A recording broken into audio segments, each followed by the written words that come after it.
So, you're ambitious. You have dreams. Big ones. The kind that keeps you up at night. The kind you say you want. You want to be successful and live that ultimate life you've always imagined. I know, but you're not doing what it takes. You know exactly what to do. And yet, you're not doing it. You think you are lazy, and maybe everybody around you tells you the same. But let me tell you this. This was my life. I was there, and now I know that you're not lazy. What do I mean by that? Well, deep down, you feel it and you know it. It's the guilt, the disappointment, because you know you're capable of more. That potential is real, but you're too afraid to use it. Day after day, week after week, until that guilt turns into something worse. Acceptance. Now, hear me out and listen closely to understand why, and most importantly, how you keep yourself stuck. Do you remember how often have you lived and relived this scenario? Another year rolls around. Same resolutions, same goals, same lies. You start off strong, fired up, full of hype, but it fades. Always does. And what creeps in? Procrastination. Every damned single time. It shows up uninvited, like it owns the place. And it sticks around until you start calling yourself lazy, until you believe you're the kind of person who just doesn't do things. But that label, that identity, it's something you taught yourself over years. The thing is, you're here, watching this video, because you know something is missing. You know that this cannot be all of it. You know you can do more. And the most motivational videos are talking about the symptoms and not about the roots of this modern disease. Most of what you're told to fix is just Band-Aid. Delete social media? Sure. Lock your phone away? Fine. But that doesn't even scratch the real problem, and that is inertia. Now let me explain it. Objects at rest stay at rest. That's physics. Newton's first law, inertia. It's the tendency of all things, whether it's a rock, a ball, or you, to resist change. If something's sitting still, it wants to stay still. If it's moving, it wants to keep moving. That principle runs through the entire universe, from galaxies to gym memberships, and it applies to every action you avoid. Remember the last time you thought about reading that book, making those calls, mowing the backyard, going out with friends? You didn't feel like it. But then you started, and once you did, your body adapted. Your mind kicked in.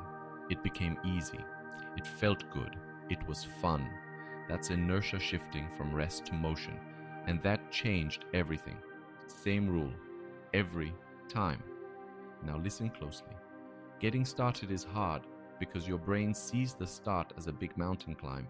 Too steep, too high. But why? Because your reptilian brain, the oldest part of your mind, is wired to keep you safe. That's his job. Not to help you have fun, not to help you grow, and certainly not to help you crush your goals. It just wants survival, comfort, familiarity. You have to understand this. I'll link you a video in the right corner for who wants to deepen this lesson and learn more about the subconscious mind. But first, watch this video until the end to understand how to break this vicious cycle. So when you think of doing something new, something challenging, your brain throws up resistance. It tells you it's too hard, too risky, too much. And you listen, you delay, you distract. Not because you're weak, but because you didn't know how your brain works against you, against your bright future, against your success, unless you act, unless you push through. Now, how do you destroy this inertia? You break it with one small push. First, lower the stakes. Stop telling yourself you have to deep clean the entire house or complete that huge work project in one go. Don't aim to mow the whole lawn. Just pull out the mower and clear a corner. Don't try to plan your whole weekend with friends. Just send one message. If you're a mom juggling work and home, don't think perfect dinner. Just chop that one veggie. These small starts are powerful. They're not just to-do list items. They're your trigger. That first little step, it flips the switch. It tells your brain, we're in motion. And once that switch flips, just wait. Something bigger is about to kick in. Before that, here is the second part, the 2-minute rule. Don't want to do the task? Fine. Tell yourself you'll do it for just 2 minutes. Do the dishes during only one song. Fold laundry for a couple minutes. Open your laptop and glance at the work email.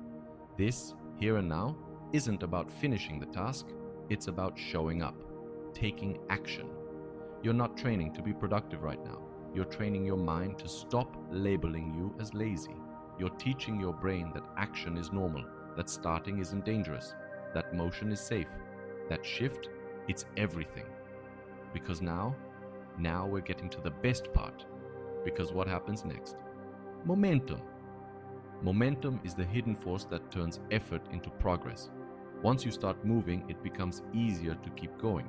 You do more than you intended. You surprise yourself. Think about that. Do you remember that one time you started cleaning a drawer and ended up organizing the whole room? That's momentum.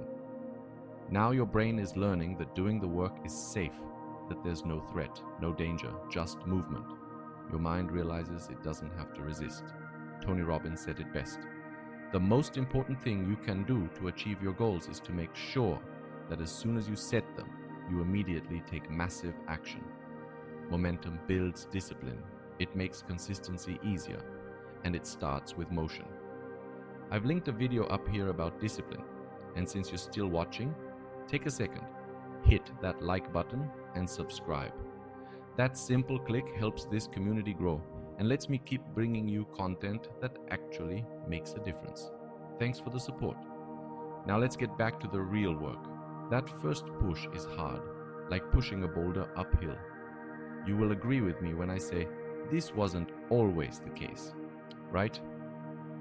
As kids, we had momentum from the moment we opened our eyes. We didn't wait. We didn't overthink. We jumped into action. We learned by doing, by exploring. But over time, we stopped trusting that instinct. Why is that? Because we started copying the world around us. We learned how to interact with life by watching parents, teachers, friends. We copied their caution, their hesitation, their fear. That way of moving through life, carefully, slowly, hesitantly, is not our natural state. It's a learned response. And along the way, we unlearned momentum. We learned to brace for life instead of charging into it. But that original energy, that drive to move, create, build, it's still there. That spark didn't die, it just got buried. Now it's time to unlearn the fear and reclaim what was always yours. It's time to bring it back. It's time to get back to you. So here's the plan. From now on, every day, do that. Small push. Lower the stakes. Just start. Whether it's the gym, your business, your relationships, your goals, you start with 2 minutes. You start with one veggie. You start. As Martin Luther King said, you don't have to see the whole staircase. Just take the first step. Now move.